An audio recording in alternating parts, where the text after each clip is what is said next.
There is no red, white, or blue in this country. The only color that matters is green because we live in the United Corporations of America.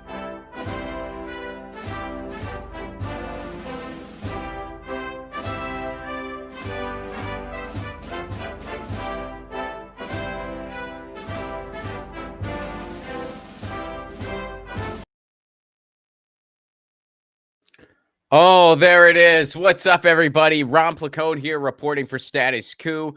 Fill it in for Jordan Cheriton. I was absent last week. I was a little under the weather. I'm feeling better now. I missed you all very much. It is good to be back. It is June 3rd, 2025, and we have a lot to talk about today.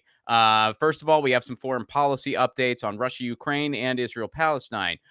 We got a follow-up on a story from a while ago. Amane Khelif, the female boxer, we got a follow up on that story that was making the rounds in the blogosphere. We're gonna get to the bottom of it. Also, the voice actor and also regular actor Jonathan Joss, who died very tragically. We're gonna get into all that and also the way it's been reported. And we have a very, very concerning story around Donald Trump and AI and the big, beautiful bill that is anything but beautiful. It's big. I'll give you that. It is big. There's a lot in there, and it's a lot of really, really bad stuff. And we're going to look at a few things in particular. So thank you guys for being here. Smash the like button, share this stream, tell your friends. And by the way, make sure you are subscribed to Status Coup Substack. We're leaning more into the Substack here over at Status Coup. So content is released there on the daily. News stories are released there on the daily. And it's a free subscription. Go ahead and subscribe to Status Coup Substack. And feel free, please do become a member here as well. StatusCoup.com/join. And of course, today in the short term, leave a super chat. I will get to everyone's super chats at the end of the stream. And it's good to see everybody. Hope you're having a wonderful, wonderful week and a wonderful, wonderful Tuesday. We got some heavy stuff.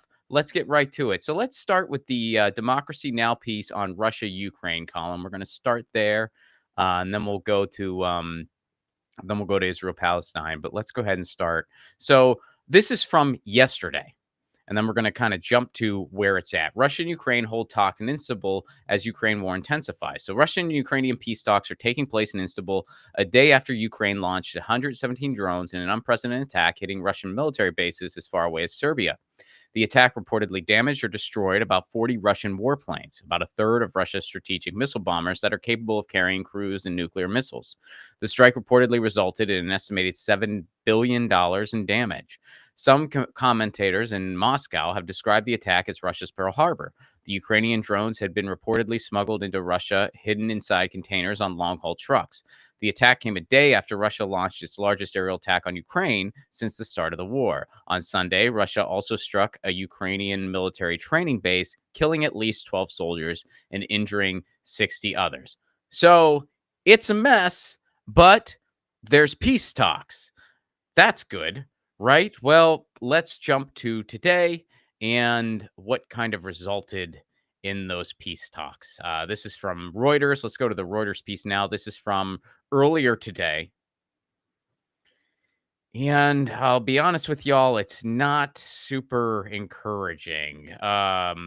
So Russia told Ukraine at peace talks on Monday that it would only agree to end the war if Kiev gives up big new chunks of territory and accepts limits on the size of its army, according to a reporting from the Russian media.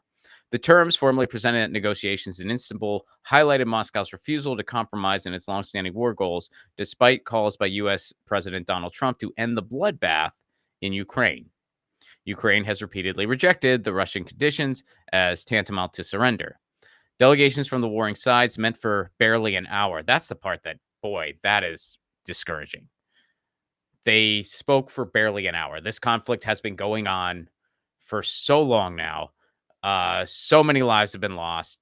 There seems to be no end in sight.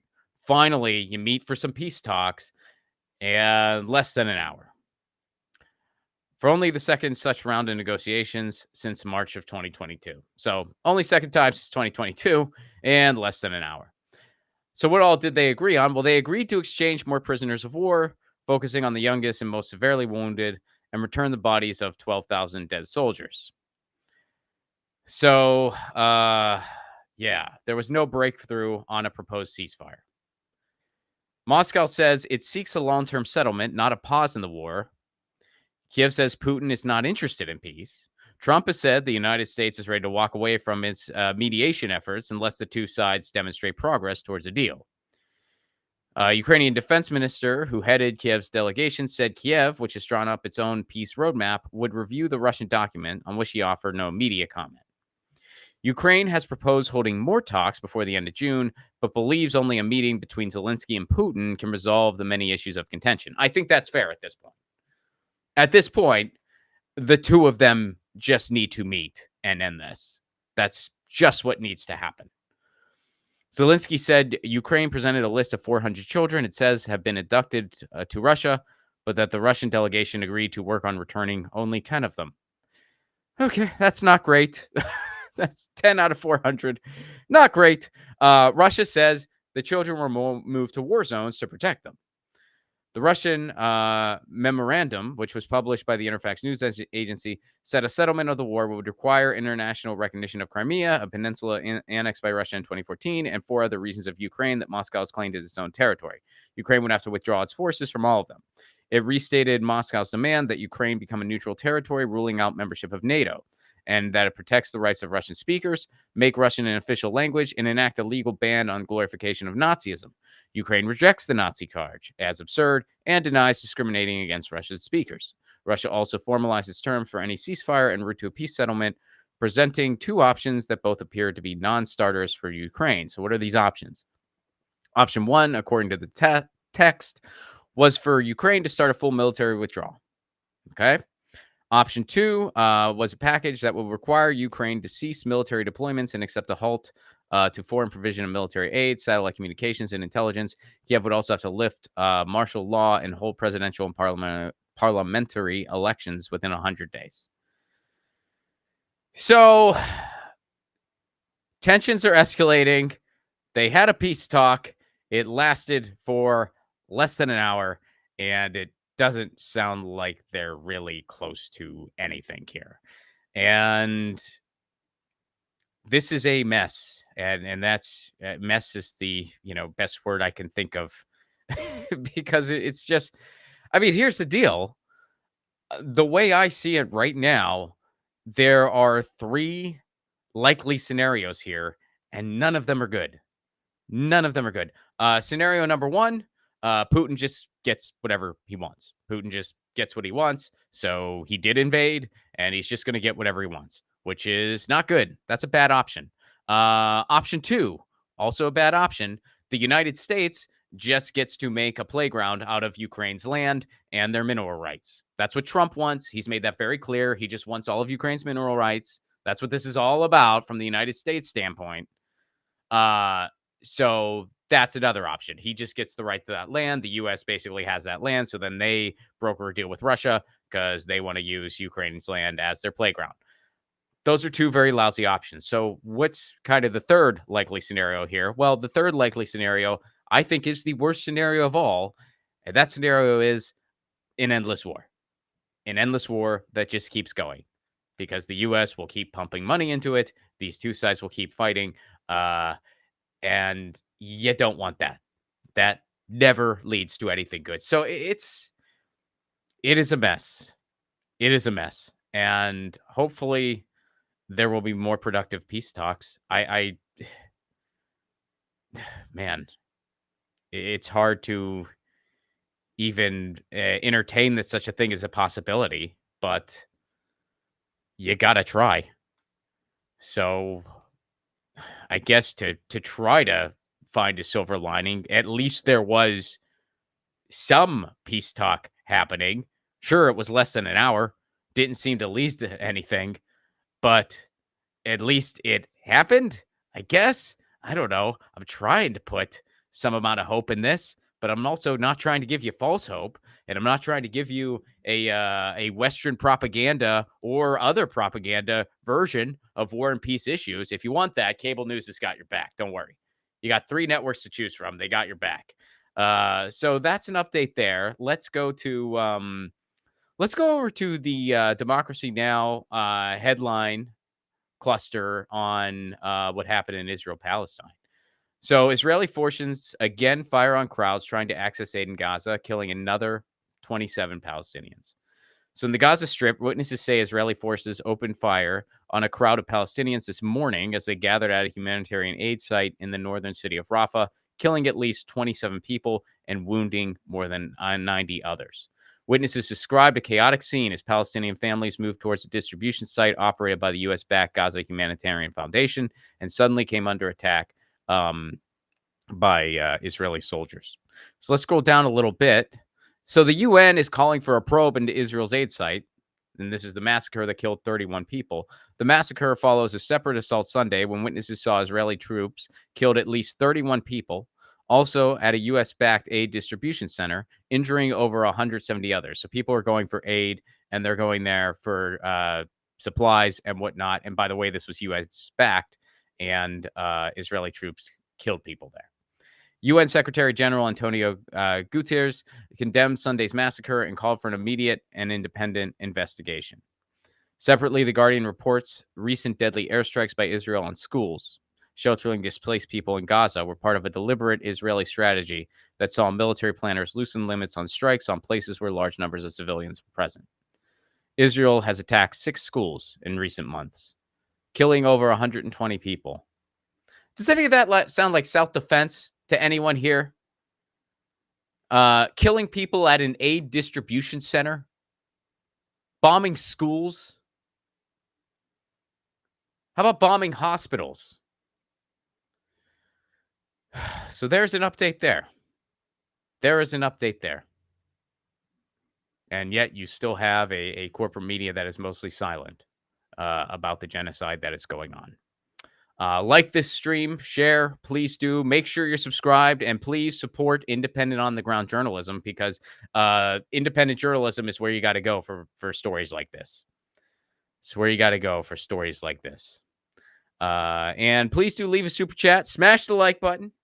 Leave a super chat. I will get to your super chat at the end. For those of you just tuning in, I am Ron Placone. I'm back on my Tuesdays. I've been subbing in for Jordan Cheriton on Tuesdays because he is having a bit of paternity leave. They welcomed their new child, River, to the world, and congratulations again to them. And it's been very wonderful coming at you guys on a regular basis. And I had to miss you last Tuesday because I was sick. I got sick last week, but I'm feeling a lot better now. And I'm really, really happy to be back. And I'm really happy to see you all. And after my tenure here is over, the Tuesday tenure, I am hoping to be back with you on a regular basis in some capacity. We're trying to figure out what exactly that'll look like. Still working it out. But you guys will be the first to know, obviously. But there's some exciting changes happening here at Status Coup. More on the ground reporting, different types of live streams. We're starting, Status Coup is starting a Sunday live stream. And that live stream is to drive membership. And I will hopefully have some role in that Sunday live stream. We're working out some details there. So stay tuned for more of that. The first Sunday live stream happened last week. And of course, subscribe to the Status Coup Substack. We're diversifying here at Status Coup. The Substack drops content every day. It's a free subscription. Go ahead and subscribe to the Status Coup Substack. And of course, if you can become a member, please do join us. Know that your membership helps support independent journalism and it basically keeps our boots on the ground as journalists. It keeps Ashley on the beat. It keeps Johnny F on the beat. It keeps Jordan on the beach. On the beach. I said beach for Jordan and beat for everyone else. Then I mentioned I was a little under the weather last week, y'all. I'm still getting back to it. It keeps Jordan at the beach. Everyone else is still at journalism. Jordan just goes to the beach. Of course, that is not true. Jordan works harder than almost anyone I know. But I hope he gets to the beach at some point. Honestly, that guy, he should take a vacation. But yeah. Anyway, it keeps Status Coup on the beat. You get it. So all right, let's go to some domestic stories here. So let's go to Amane Khelif first. That is the female boxer, and when she was victorious, a bunch of things hit the blogosphere that she was a man and she was transgender, which, by the way, she is not transgender.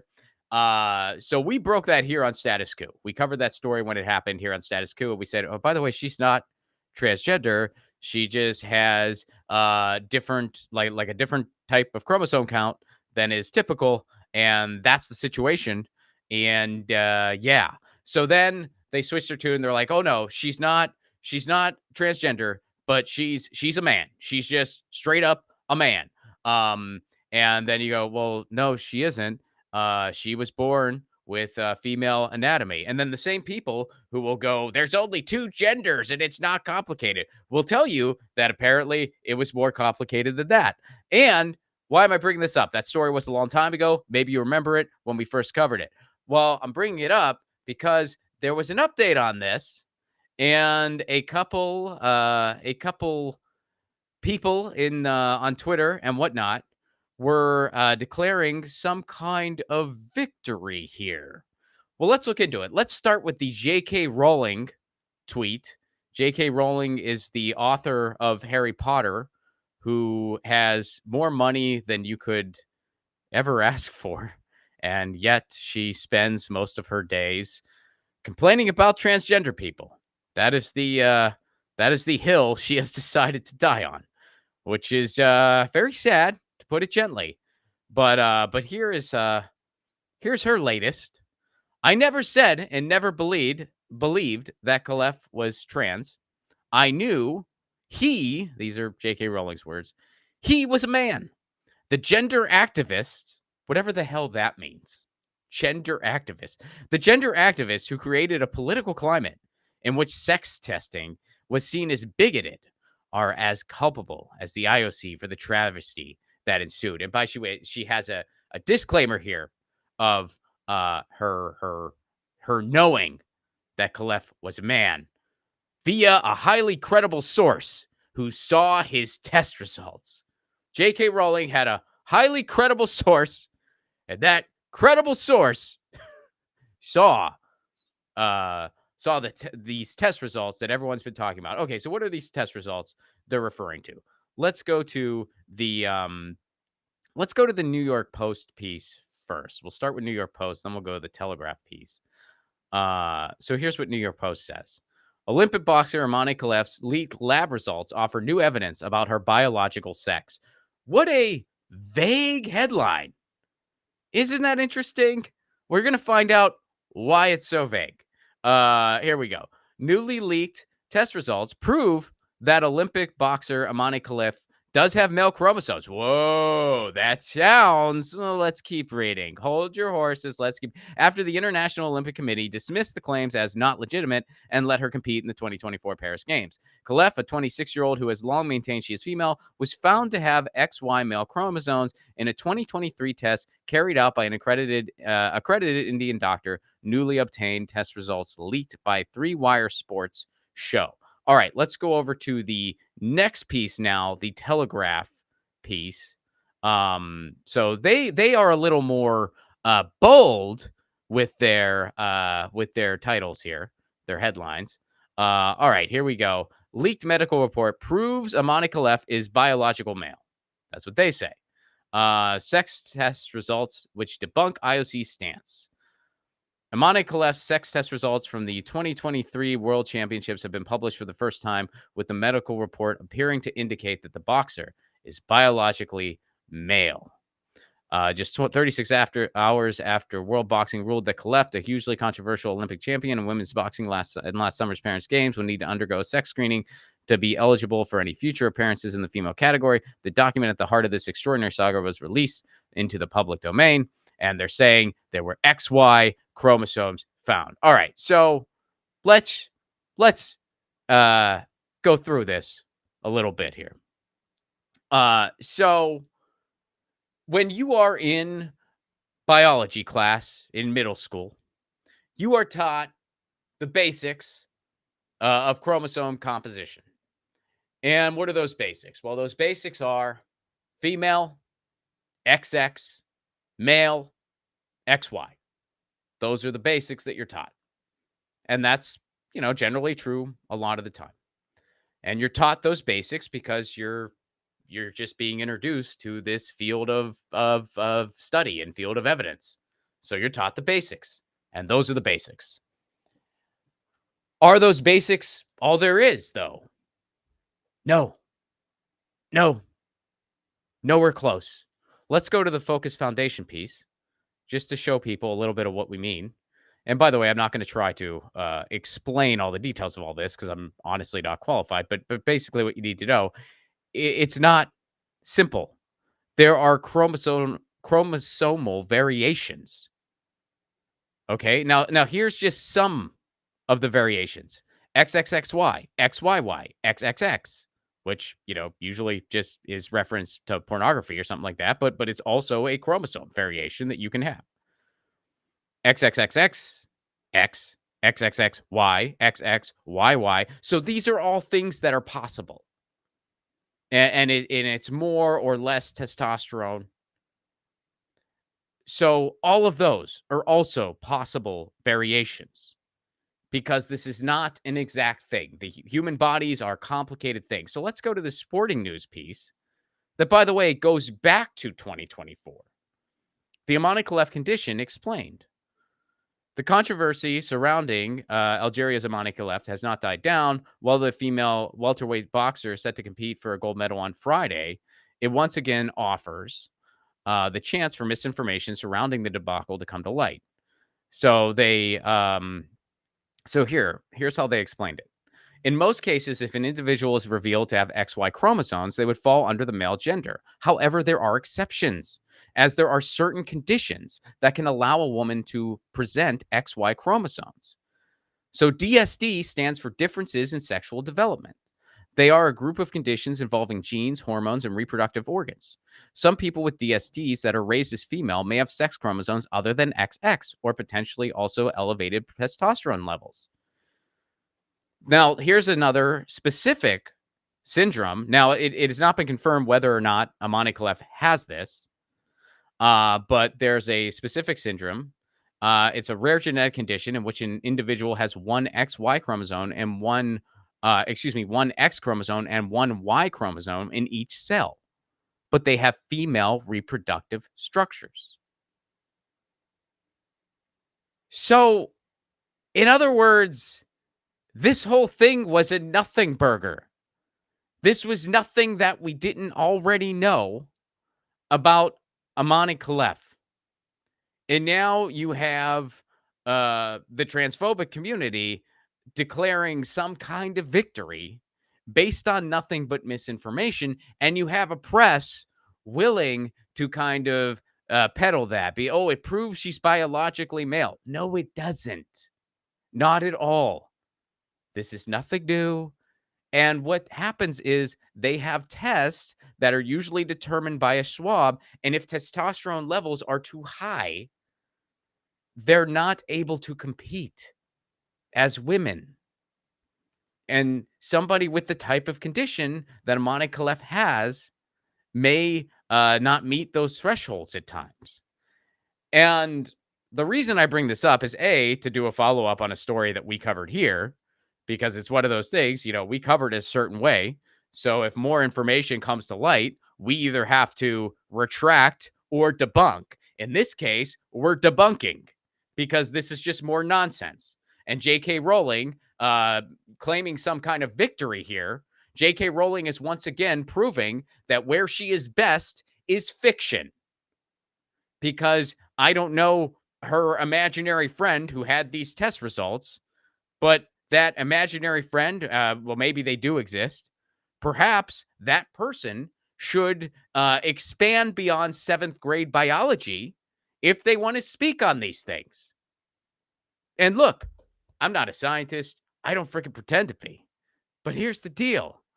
How profoundly delusional do you have to be to think, guess what? The Olympics, they can afford access to the most professional people in the fields of science, to people who have studied this for their entire lives freaking work, who know about chromosome compositions that you and I have no idea about. We just rattled off a few of them with multiple variations of X's and Y's. Some of it just sounds like a Vin Diesel sequel. Some of it sounds like pornography, and it's a bunch of stuff that I'm not going to speak for everyone here, but I don't fully understand. I can recognize I don't fully understand that stuff, but yet there are people out there who think that all of these medical professionals who have done this for their lives' work somehow just spaced it on 7th grade biology.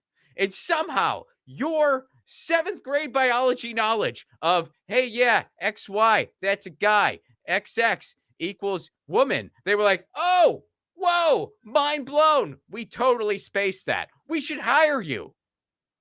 Are you really that delusional? Like, are you really that you think they don't realize that already? And you don't think that maybe, just maybe, you have a simplistic view on things? It's so that's why it's such a shame that we are just, I think, in an era where we are really catering to the most ignorant among us. That's why you see these headlines framed the way they are. They want to cater to the most ignorant who want to be validated with their elementary at best reactionary understanding of how things work in the world. And it's all just to scapegoat transgender people. And I like some of the people, and I think some of the people in the comment section might be kind of going here too. Like, oh, well, why are we talking about? Let's get it back to let's get it back to the elite and the rich and blah blah blah blah blah. Here's the deal. You know what scapegoats serve as? Scapegoats serve as a distraction from really going after the oligarchy.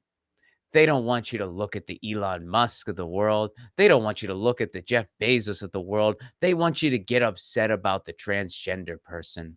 They want you to get upset about the immigrant. They want you to get upset about the gay person. They want you to get upset about the black person. They want you to get upset about the woman. They want you to get upset. They want you to get upset about all those things. They want you to get upset because someone wants you to use common courtesy and address them by their preferred pronouns. They want you to get upset about that. They want you to worry about what bathroom somebody's going into. So, yeah, and there's a follow-up. So we covered that story on Status Coup. We got it right the first time. We're getting it right the second time. If you want to see more people get it wrong, go follow J.K. Rowling. Go follow her fiction account, which is clearly what she's good at. Harry Potter, very successful series. Very successful series. So staying on this trend, we're going to go to a very, very sad story. Let's go to the Jonathan Joss. I hope I'm saying it right. I hope that's how you say his last name. Let's go to the First People piece, Colin. King of the Hill voice actor Jonathan Joss dies at 59 after being fatally shot. By the way, they highlight his King of the Hill thing, and I just want to give a quick shout out that he was also very funny in Parks and Rec. I don't know if y'all watch Parks and Rec, but he was so fun. He played a like a local chief, and he was very, very funny in that show. He did an excellent job, and he was excellent in King of the Hill as well. So Jonathan Joss has died at the age of 59. The King of the Hill voice actor was shot and killed on June 1st in San Antonio, Texas. According to police, authorities were dispatched to a shooting in progress around 7 p.m. Despite attempting life-saving measures while waiting for EMS, when paramedics arrived, they pronounced Joss dead at the scene. Officers quickly found and detained a suspect, and that suspect, 56-year-old Sigfredo Alvarez Shijam, had fled the scene in a vehicle. The suspect is a neighbor, and he has now been booked for the murder, and the investigation is ongoing. TMZ was the first to report the news. So let's go to the next piece, because a lot of people were reporting this, or a lot of outlets were reporting this as if it was some kind of neighborhood struggle. And like it was some kind of, you're right at the thing. Okay, yeah, we'll go right here. This works. Uh, so here's what really happened, according to Jonathan Joss's husband. So this is the statement from Tristan Kerndiz Gonzalez, who was Jonathan's husband. My husband, Jonathan Joss, and I were involved in a shooting while checking the mail at the site of our former home. That home was burned down after over 2 years of threats from people in the area who repeatedly told us they would set it on fire. We reported these threats to law enforcement multiple times and nothing was done. Throughout that time, we were harassed regularly by individuals who made it clear that they did not accept our relationship. Much of the harassment was openly homophobic. When we returned to the site to check our mail, we discovered the skull of one of our dogs and its harness placed in clear view. How can you be so mean to a person?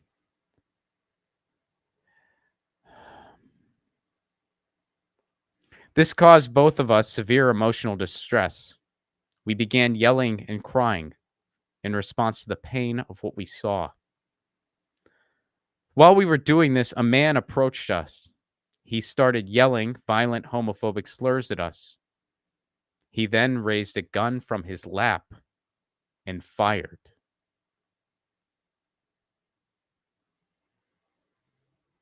Jonathan and I had no weapons. We were not threatening anyone. We were grieving. We were standing side by side. When the man fired, Jonathan pushed me out of the way. He saved my life. Jonathan is my husband. He gave me more love in our time together than most people ever get. We were newlyweds. We picked Valentine's Day. We were in the process of looking for a trailer and planning our future. He was murdered by someone who could not stand the sight of two men loving each other. I was with him when he passed. I told him how much he was loved. To everyone who supported him, his fans, his friends, know that he valued you deeply. He saw you as family. My focus now is on protecting Jonathan's legacy and honoring the life we built together. If your concern is how someone coped with trauma or how loudly they speak when recounting injustice and being ignored by authorities, then you never truly cared about my husband. Jonathan saved my life, and I will carry that forward. I will protect what he built. So their house was burned down, and I don't think we know exactly by who, but I think it's likely the neighbors. We'll see how this unfolds. So they burned down the house. They murdered a dog. And then to continue to taunt them, they displayed the dog's skull with a harness. That is just so cruel. I mean, one, to just kill an innocent animal for no reason at all. And then to taunt people that way, all because you have a problem with them being gay. Like what? The fact that there are humans like that in the world is so disgusting. And the fact that this is still happening in 2025 is disgusting. And the fact that this was reported the way it was reported as, oh, it was a neighborly conflict, like as if they just had some argument or some fight and things got out of hand. No, this was a hate crime. This was a homophobic hate crime. A man was executed in cold blood. He was defenseless. And he saved his partner. And to just add a little more insult to injury, it was reported this way and just occurred during frickin' Pride. Not that it necessarily matters all that much when it happens, obviously. But man, during Pride, no less, as if there wasn't already just a little more salt to rub in the wound there. It's just so sad. It's just so sad. And you see, again, this is the corporate press really pandering to the most ignorant and hateful among us. They won't straight up say hate crime. They won't straight up say what this really was. They won't mention that, hey, these people were being antagonized for years. The cops didn't do shit. And by the way, I don't know exactly, like to the, latitude, longitude lines where this was, but it was near San Antonio, which is a major city. It's not like this was just, some small town. Not that again, I'm not saying that that would make it any different, but I'm just saying, supposedly cities, you're supposed to see a little bit less than that, generally speaking, even in a place like Texas. And I've actually been to San Antonio. It's actually a very lovely place. San Antonio is a really cool town. Um, and I would like to think it's a relatively open-minded place, but shit like this still happens. And by the way, shit like this happens everywhere, unfortunately. But man, so terrible. So terrible. And you really thought, I mean, I remember celebrating in the streets when gay marriage was legalized. Um, and I remember feeling like we really climbed some hills socially, and to not be too doom and gloom. I think in some ways we have. I mean, you talk to people. Celeste Lesesne is someone who comes to mind, who is the founder of the Trevor Project. Celeste was a guest on my podcast not too long ago. I recommend that episode, actually, if you really want an episode that really speaks to, really speaks to gay rights and the pursuit of gay rights and the pursuit of, learning to love your neighbor.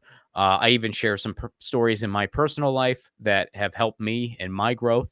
A story from when I was around 9 or 10 years old that my mom taught me, a very valuable lesson.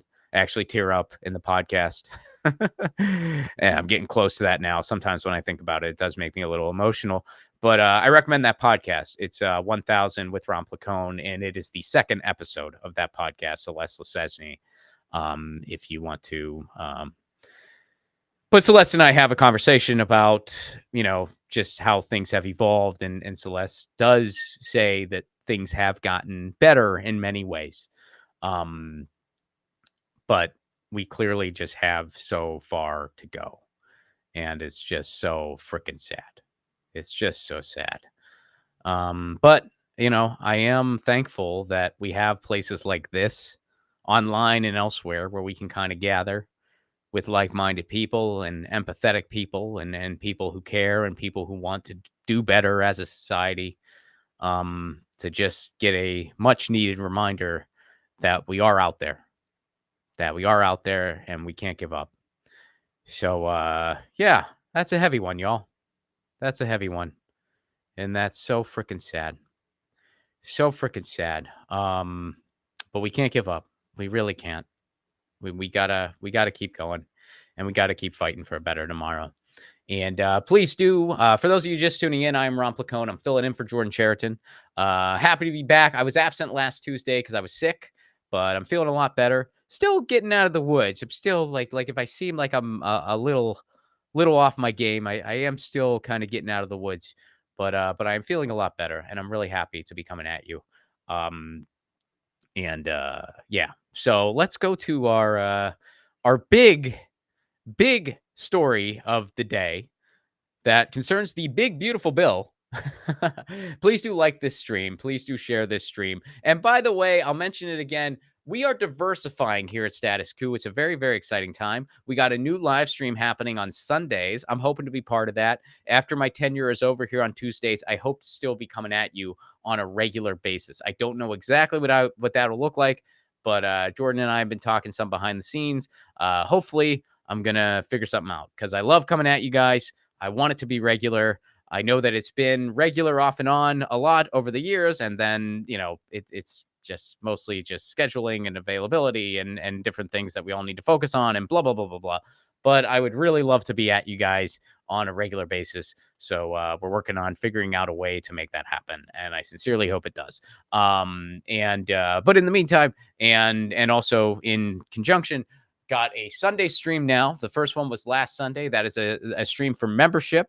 So be sure to mark your calendars for Sunday. And Colin, just to make sure I got the time right, it is 1 to 3 p.m. Eastern time, right? Is that correct? Sometimes I mix the zones up in my head, but I want to say it's 10 to 12 my time, which means it would be 1 to 3 Eastern. Correct. Yeah, 1 to 3 Eastern. You're muted, Colin. All right. There's Colin coming at you. Black Crater. Colin is. Oh, what is that, Colin? Was that? You don't have to answer. Was that an emoji from Alien? That's what it kind of looks like. Yes, it's 1 to 3 East. It's Godzilla. Thank you for that, Colin. Colin's hit me up in the chat. So yes, it is 1 to 3 Eastern. 1 to 3 Eastern or 10 to noon Pacific if you're on my side of the bones here in the United States. But yeah. So all right, let's go to this story. So here's what's going on here. So Trump has the big, beautiful bill floating around that is a very, very, very dangerous piece of legislation. And there's also some very concerning things when it comes to tech. We're going to go ahead and unpack this. So let's start at the beginning. Let's go to the New York Times piece about Palantir, Colin. Let's start there. So some of you likely know this already, but we're kind of going to rehash it to set things on the tee here. Trump taps Palantir, which, by the way, this is Peter Thiel's company, to compile data on Americans. So this is from a little while ago. So again, you might know this already, but basically Trump is trying to get a giant database of all Americans. So this is from the New York Times. In March, President Trump signed an executive order calling for the federal government to share data across agencies, raising questions over whether he might compile a master list of personal information on Americans that could give him untold surveillance power. Trump has not publicly talked about the effort since, but behind the scenes, officials have quietly put technological building blocks into place to enable his plan. In particular, they have turned to one company, Palantir, the data analysis and technology firm.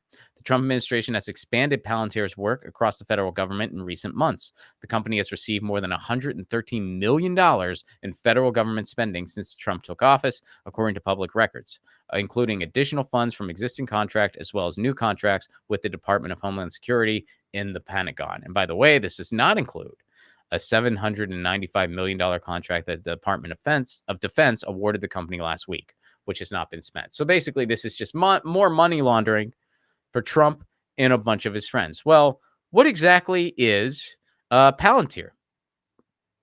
Let's go to the Mashable piece. It's Peter Thiel's company. And for those of you who don't know who Peter Thiel is, although I'd imagine you know that name, Peter Thiel is the ghoul behind PayPal, and he's behind a bunch of other tech entities as well. And he's a big right-winger. I believe he has something to do with Rumble. Let me just verify that. But I'm pretty sure Peter Thiel has something to do with Rumble, or he's a big investor. Yeah, he's a big investor in Rumble. So is JD. I didn't know JD Vance was. Yeah, JD Vance is also pretty high up invested in Rumble. Huh, interesting. I actually didn't know that about JD Vance, but it's the main ones are Peter Thiel, JD Vance, and Vivek Ramaswamy. So, all right, getting back to this article. What is Palantir? Last Friday, the New York Times published an explosive report. That was what we just went through there. So let's scroll down a little bit. Trump has tapped the tech firm Palantir, co-founded by Trump and Republican mega donor Peter Thiel, to carry out these efforts. New York Times reported that Palantir's technology would make it possible to compile sensitive information from agencies like the Department of Homeland Security, Immigration and Customs Enforcement, and the Internal Revenue Service. Various government databases already include information on Americans' bank account numbers, medical claims, disabilities, student debt amounts, and more, though not in one central place. So Trump's trying to gather all of that. He wants all of it in one place to do whatever he wants. The Trump administration has said that it's looking to eliminate information silos and streamline data collection across all agencies to increase government efficiency and save hard-earned taxpayer dollars. However, the specter of a central database is a nightmare for privacy watchdogs. Yeah, imagine that getting leaked, first of all. First of all, just imagine that getting hacked or leaked, which it will. It's even raised privacy and security concerns from former Palantir employees. So what is Palantir? Over the past few years, Palantir has become a leading data and analytics company. It does provide its services to corporate clients. The company's most prominent and controversial work has been for the federal government, specifically for the U.S. military and intelligence agencies, as well as governments around the world. Palantir was founded in the early 2000s by right-wing billionaire Peter Thiel, along with venture capitalists and entrepreneurs Joe Lonsdale, Stephen Cohen, big villain there, and Alex Karp, who currently serves as the company's CEO. Thiel chose the name Palantir after the crystal ball used in J.R.R. Tolkien's Lord of the Rings. So who is Peter Thiel? One of the co-founders of PayPal, Thiel is a secretive Silicon Valley titan and conservative kingmaker. In fact, it was Thiel that eventually ousted Elon Musk, a fellow co-founder who was serving as PayPal CEO at the time, from the company. After Musk's ousting, Thiel himself took over as PayPal CEO in 2000. In 2004, Thiel became the first outside investor in Facebook, turning his $500,000 investment into more than $1 billion. Palantir presents itself as a data and analytics company, but it also has a reputation for being highly secretive about its data mining and surveillance work. Palantir has also been criticized for providing intelligence services to aid the Israeli military in the 2023 Israel-Hamas war. CEO Karp has previously confirmed that Palantir provides intelligence services to the IDF. In response, Palantir has defended its work with Israel and has denied accusations of aiding war crimes, as its fiercest critics allege. Palantir has also been tapped to help ICE. So the Israeli government and military, which is carrying out a genocide, and ICE, which is brutalizing immigrants. These are the types of folks that Palantir loves to help out. And this is Trump's own company alongside Peter Thiel. This is what a coup looks like, y'all. This is what a freaking coup looks like. So, bringing this into the big, beautiful bill. Well, actually, first of all, let's go ahead and watch the video here, Colin. I have just built, Sean, the first AI-powered threat detection system for law enforcement that scans the open web for radicalization and tactical planning. And if somebody in the Trump administration is listening, partner with me and let's scale this and get local law enforcement the tools they need. My technology will prevent these threats from popping off. You have to get in front of these. The technology's here. The Israeli model meets Palantir quality engineering, and I've got it, and the White House needs to give me a buzz, and let's get this thing scaled nationally, and it's called Gideon.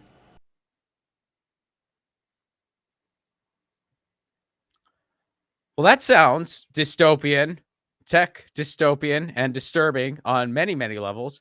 And guess what? Trump apparently watches Fox News all the time, and chances are he was watching this time around because they were talking about using AI to really aid in surveilling Americans completely and having all their data in one place. So let's go to the Intercept piece. We're going to start with the Intercept piece, Colin.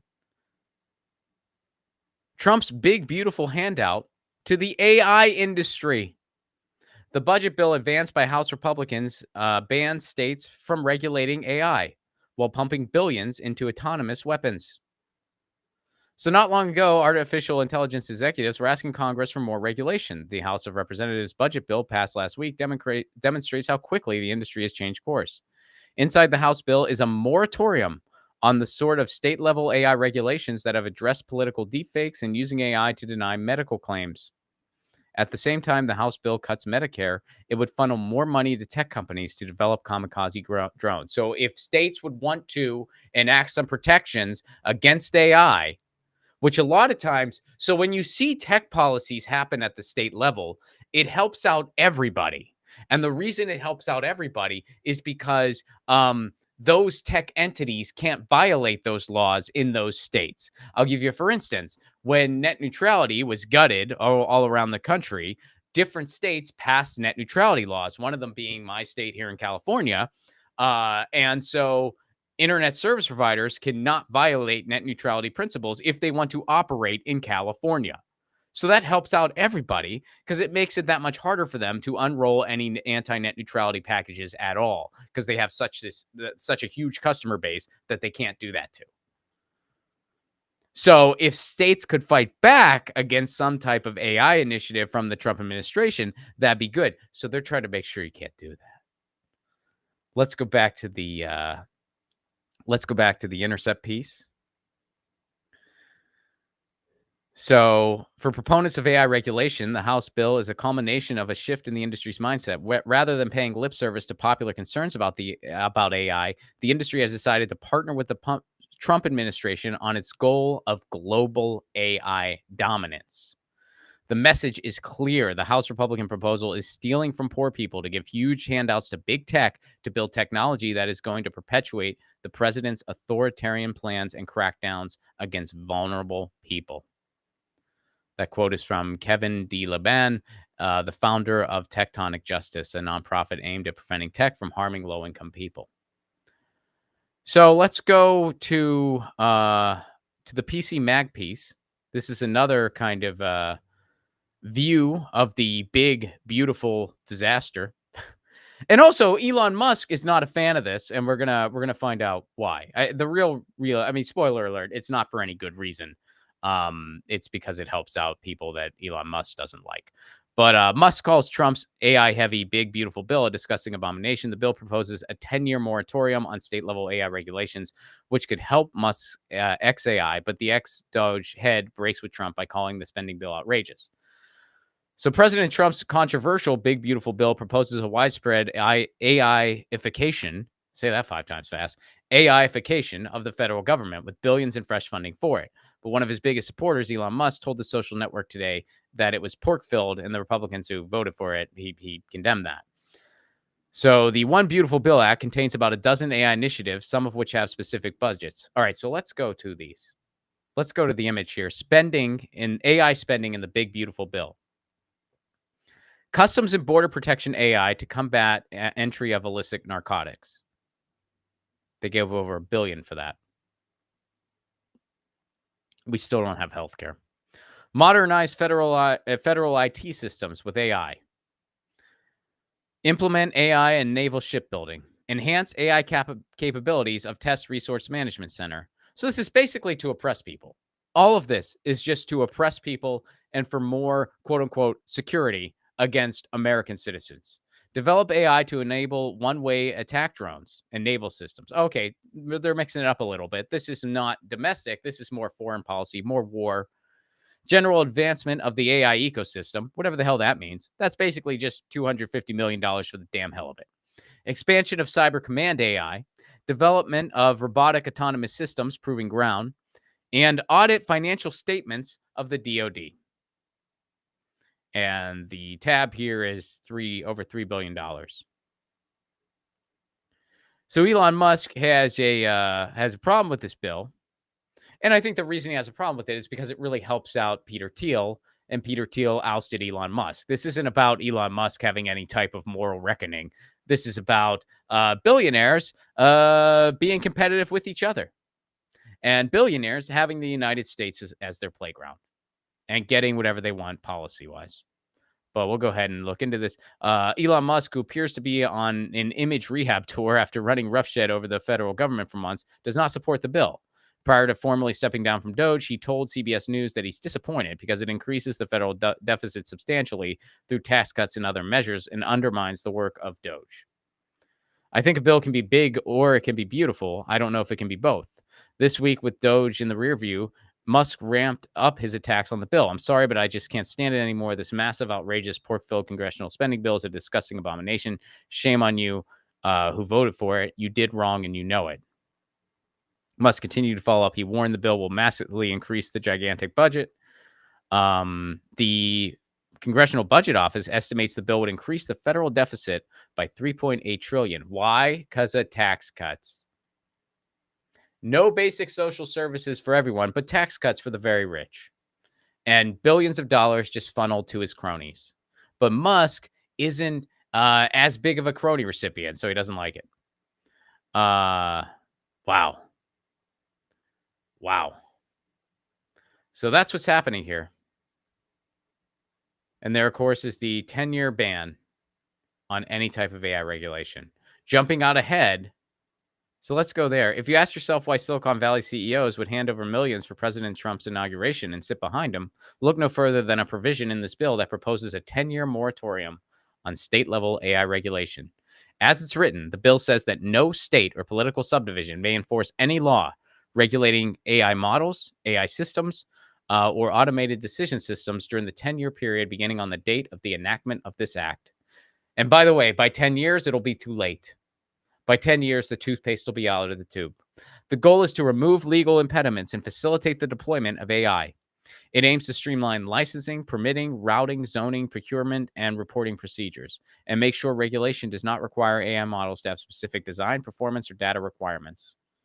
48 states and Puerto Rico have introduced AI-related legislation, with 26 states adopting or enacting 75 new measures. Whew. Wow. And that might all be for nil. And I wonder what'll happen if the state, because I mean, a lot of times, like when state and federal are at odds, it's kind of settled via the courts. Well, Donald Trump, I mean, another thing in this big, beautiful, quote unquote, big, beautiful bill, it neuters the power of the courts, which greatly just shifts the checks and balances that we supposedly have here. So it just takes a bunch of power away from the judicial branch and just gives it to the executive, i.e. Trump. It just gives it to Trump. Whew. Yeah. Yeah, that big, beautiful bill is a freaking disaster. It has tax cuts for the rich. It increases war. It gives carte blanche to AI. It allows for a complete tech dystopia. And that's just barely scratching the surface of all the terrible things in this freaking bill. It is a monstrosity of legislation. It did pass the House. This is like something out of a dystopian novel, y'all. This is like, and we've already covered, I mean, on Status Coup, we've covered how they're using AI to deny medical claims. And by the way, who was a notorious company for that? United Healthcare. They're definitely not the only one, but United Healthcare was notorious for this. And they were proud of it. They were proud of how AI is basically stopping people from getting their medical bills approved and is allowing them to deny it, allowing the insurance companies to deny it. Oh, man. So we will keep an eye on this. We will keep an eye on the big disaster bill that will, I mean, this whole thing, this looks like the Patriot Act on steroids. This whole thing with Palantir, this is more Orwellian and dystopian than anything the Bush administration did, even anything the Biden administration did, anything Obama. And by the way, Obama was terrible on surveillance. Anything the first Trump administration did, even. I mean, this is by far the most ridiculous piece of legislation that if it moves forward, I mean, it will take multiple generations, if ever, to undo the damage if this thing passes. The carte blanche, the way this thing even neuters the court's ability to do anything, the way this will allow this massive database about American citizens. Is this what y'all, by the way, for those of you who support Trump, is this what you voted for? Did you want some giant? I mean, aren't you guys usually about government being out of your lives? And usually you're for privacy. I mean, that's one of the things, a lot of times that I personally have in common with some right wingers is when it comes to data privacy, we're usually both on the same side there in that we're for it.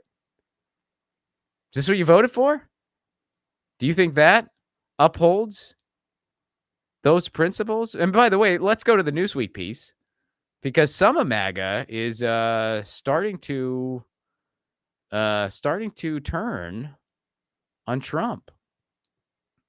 So let's go to this. Trump flipped on us.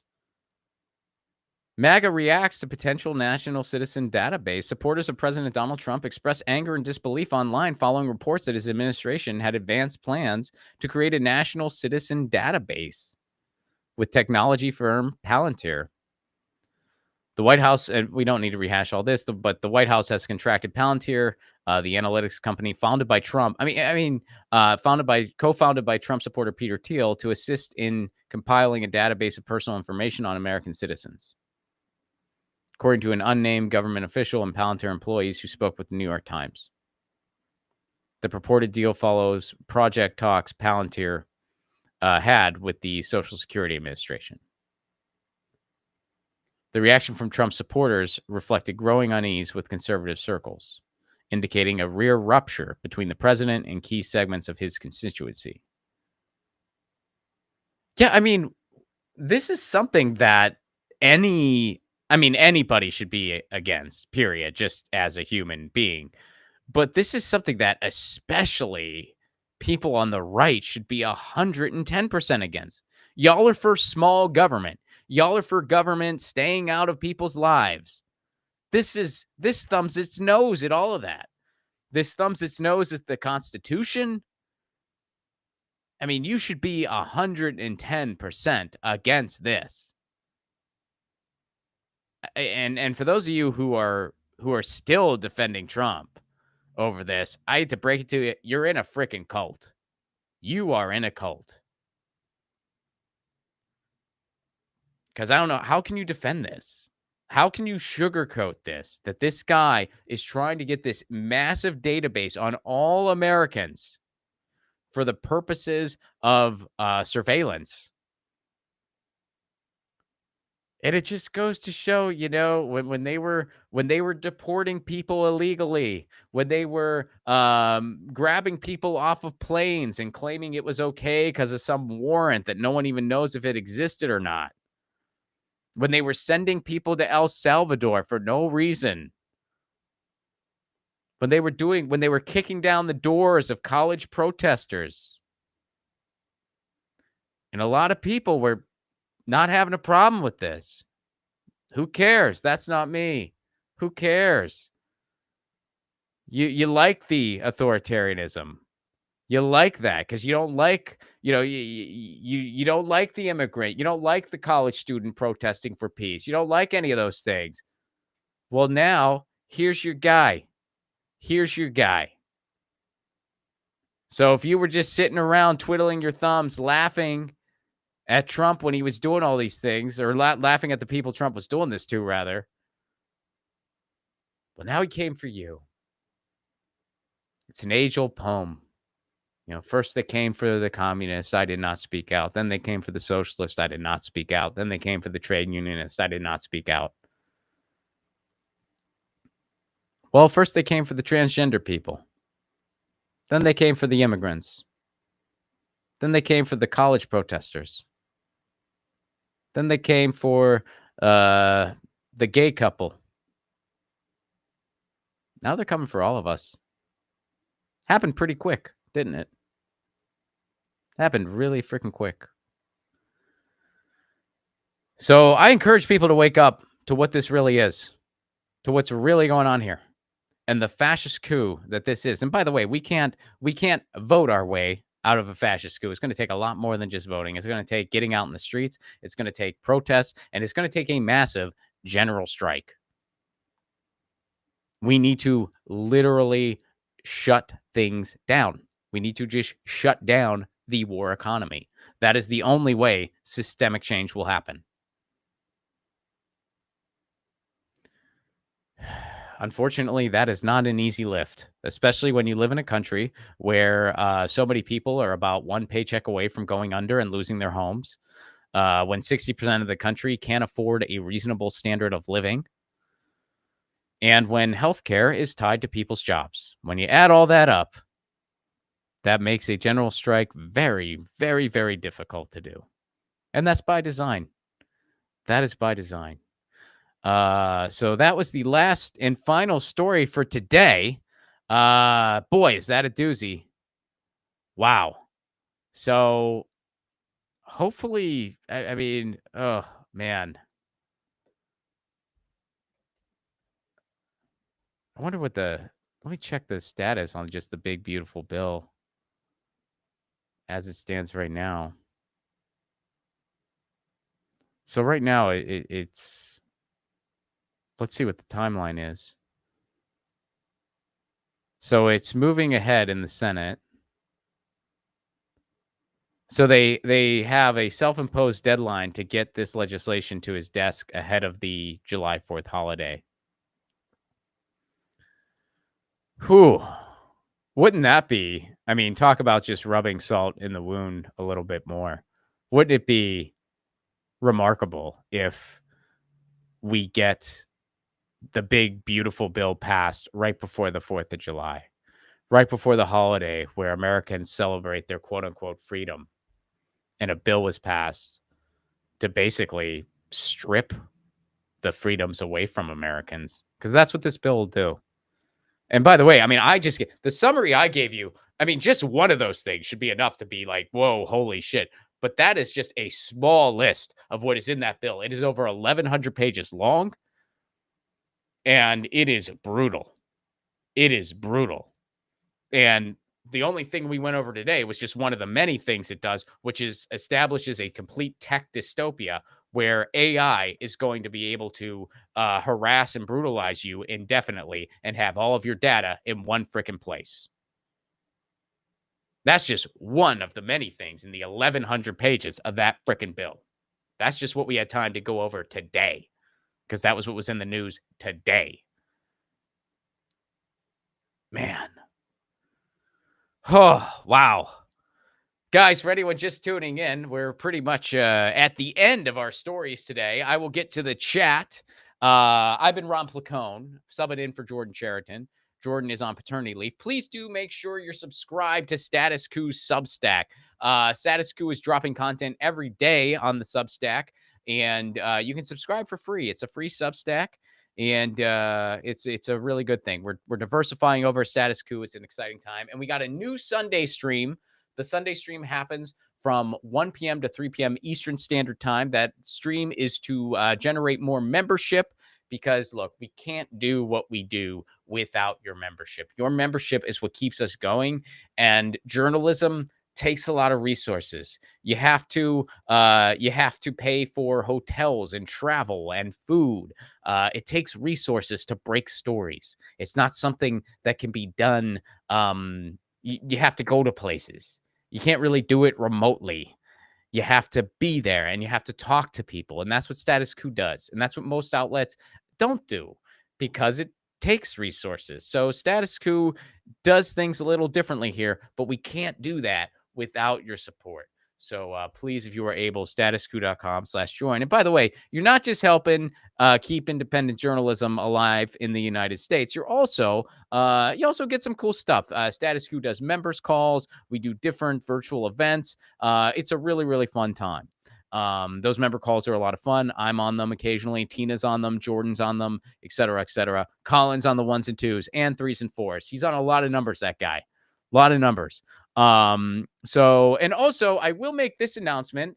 I have some exciting news in my life. I have a play that opens on Sunday, June 8th. My play termination fee opens. It is a scathing commentary on the American healthcare system. I'll leave it at that, but you can read more about it on my website.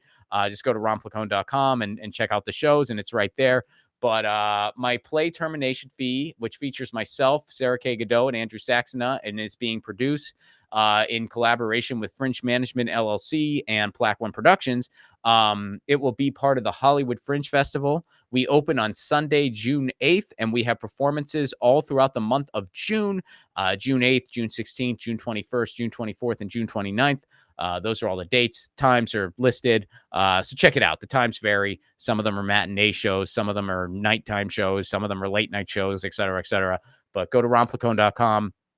Tickets are pay what you can. So it's an affordable thing. Tickets are pay what you can.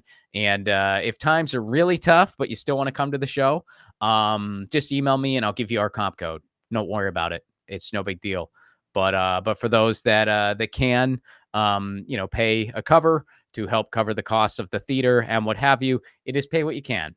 So $10 is the suggested. If $10 is a little too steep for you, just give what you can, and that's fine. So yeah, it's we're trying to keep the prices as low as we can, and romplacone.com for all of that information. Of course, my podcast is 1000 with Ron Placone. And last but certainly not least, I'm going to mention, watch my movie if you haven't already. You can watch my movie right here on YouTube. You don't even need to leave YouTube to watch my movie. It is called Left at Wall. You can watch it right here on YouTube. In fact, I'll drop the link, and Colin will share the YouTube link here in the chat. Let me just go ahead and drop it here real quick for you, Colin. And you can watch it literally right now. You might be thinking, man, this was some heavy freaking news today. I need to unwind. I'm going to watch a movie that calls out the Wall Street machine via satire. That's what my movie's all about. It goes after the Wall Street machine. It is called Left at Wall. You can watch it on Apple TV. You can watch it on Google Play. You can watch it on Xbox, or you can watch it right here on YouTube. There's all kinds of ways, or you can buy it on DVD. For those of you who like physical media, there's all kinds of ways you can get Left at Wall. If you want to watch it on your smart TV, just type in Left at Wall. A bunch of ways will come up. But one of the ways is literally right here on YouTube. So you could literally right here, YouTube, you can watch Left at Wall. So please do check it out. And yeah, romplacone.com for everything. In Los Angeles, hope to see you at the Hollywood Fringe. We have had Status Coup fam at every show since 2022. Yeah. Is it 22? Yeah. Since 2022. Yeah. Because we had some Status Coup fam at my last show in Seattle. So it's been going since 2022. All right. Let me go ahead and get to the chat. Janet, thank you so much. Janet signed up as a yearly member. Thank you so much for that, Janet. It is awesome to have you. And thank you for your membership. Dave, what's up, buddy? Good to see you. Always good to hear from you. Thank you for the super chat. The old F scale for authoritarianism had a preference for determinism, IIRC. I think it explains a lot about why the hogs got bent out of shape about sexual difference. Right on, Dave. Thank you for your thoughts. Very, very much appreciated. Emily, what's up? I'm a Canadian. Hello, Emily. How are things up, and how are you safe from the fires? Actually, I know the fires are pretty wild there right now. I think most of the fires are pretty far north, but I'd imagine the entire country is having some bad air right now and all kinds of stuff because I know that some places in the States there have been air warnings as far south as Tennessee, and maybe even further south than that. I don't know, but I was talking to a friend in Nashville today. They have air quality warnings down there as a result of the Canadian fires. So it's intense. So, yeah, I'm a Canadian. What would you say people from other countries can do to help? Let somebody stay with you. That's honestly kind of my answer. If you can help somebody get a visa, do it. If you have a company up in Canada and you can hire somebody from the United States, do it. But yeah, I mean, really, look, the entire world's got its problems, and y'all got your problems up in Canada. And by the way, a lot of the problems with the United States do affect y'all too. And I know you know this, Emily. I mean, I'm not telling you anything you don't already know, but a lot of the, bullshit that we pull down here does hurt you guys up in Canada as well. So yeah, I think as far as like what you can do to help, I mean, I think that's the same answer wherever you are. Engage in your communities, get involved, mutual aid, protest, go on strike if you can. That's really what most of us can do to help, and figure out what's best for your lane. We need everything. We need communication vehicles. We need people that are good at organizing. We need people to run for office at local levels. We need people to even run for office at federal levels. Electoral politics isn't really my bag, but it's still a piece of the puzzle. We need people to organize protests. We need people to specialize in mutual aid. We need people to frickin' volunteer at animal shelters. We need people to yeah, you get the deal. Yeah. So what else do we got, Colin? Let's keep going with the chat. That's all for the super chats. Oh wait, nope, we just got another actually. But after this one, that's all for the super chats. All right. Emily, you are back. Okay, cool. Let's get the fire update. The fires are very far away. The air will likely be affected over the next few weeks. Most summers have bad air at some point due to fires. Isn't it? It's amazing. It's just amazing that like this is the new normal. I'm glad the fires are very, very far away. And I hope you continue to stay safe. And I hope you are able to navigate the air the best you can. And I'm glad you are safe. And yeah, I mean, how are they? I'm actually not even sure like where the fires are at as far as like, and not even at where they're at literally, but where they're at as far as like, has any of it been contained at all? I don't know. I really don't know. I haven't been staying up on that as much as I would like, but thank you for the update, Emily. Please stay safe. Please be well. Thank you for your thoughts and your concern. And yeah, Colin, just throw me a few general chats here. Yeah, because I can't really see it. I just have the one sidebar that has a few, and it doesn't go in real time. So throw me a few other chats, whatever you recommend. Preferably nothing mean. Where are the nasal vaccines? We've been able to do them since forever. That's a great question. I've heard, and when you say nasal vaccines, do you mean COVID or do you mean flu or do you mean just in general, like nasal vaccines? I mean, they've had different nasal vaccines that they've been experimenting with for a while. And I'm pretty sure, I don't know if any like I think there was actually a university here in the United States that was experimenting with a nasal vaccine for COVID. I don't know the status of that. Jessica, what's up? How are you? So I guess anyway, to my answer to your question is I'm not sure, but I think it's a good question. My company decided to omit Pride Month for our seasonal stuff. Oh, that's so sad. I do all of our seasonal bakery and I did it anyways. I want my city to know that our bakery sees everyone and everyone deserves love. Yeah, I think a lot of people are just kind of trying to not do that. And again, this goes into Jessica, thanks for your thoughts. Good to see you today. I think this goes into we are just catering to the most ignorant because there is a very, very loud constituency right now that is homophobic, is transphobic, is xenophobic, is reactionary, has very rigid, half-baked views on just the world. And instead of basically being like, hey, you're wrong and here's why, they're catered to. They're catered to. And it's always been that way in the United States. It really has, or at least as long as I've been alive. But it's really, really amplified right now. So we gotta keep doing our thing, y'all. We gotta keep telling our truth. We gotta keep talking to our neighbors. We gotta keep doing our thing and doing the best we can here. And that's what we do here at Status Coup. We do our best to bring you the stories that the corporate media is ignoring, because it's important to know what's really freaking going on in the world. It really, really is. Because if you don't have a good communication vehicle, well, what else can you expect to accomplish? You need to be able to communicate first, right? I mean, what else can you do without that?